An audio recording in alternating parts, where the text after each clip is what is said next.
Hi there, my name is Camila, I'm speaking from Brazil, and I'm part of a cooperation between the Federal University of Minas Gerais, the State University of Campinas, and the Federal Police of Brazil. And we're all working on an analysis pipeline for child sexual abuse dataset. And I'm sure you know this is a pressing issue in our society since there has been an exponential growth in the production and distribution of images portraying children and adolescents, and those images are used by adults for sexual purposes, which is called child sexual abuse material, or CSAM for short.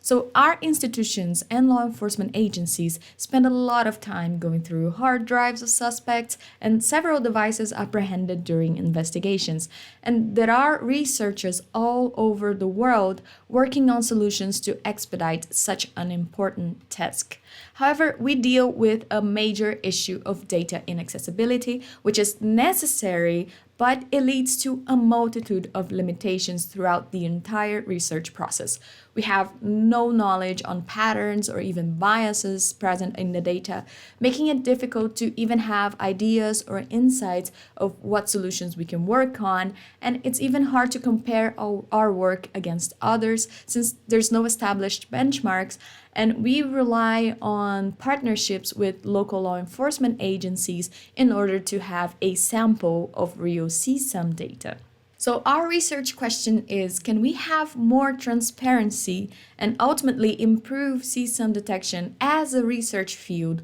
while guaranteeing safety and privacy for victimized children and adolescents? So, inspired by other works on dataset documentation and inspection, such as the Data Nutrition Project and Google Know Your Data, we're proposing an analysis pipeline to inspect and document CSAM datasets, extracting only aggregated statistics from automatic sparse features, such that we don't disclose data on individual samples, we don't overexpose their content, nor we burden law enforcement with providing fine-grained information on datasets. So, by inspecting a multitude of attributes that appear to be relevant to indicate the presence of CSAM and that can be automatically extracted with models such as face detection, age estimation, skin tone estimation, contextual features such as scenes and objects, we were able to surface some very interesting patterns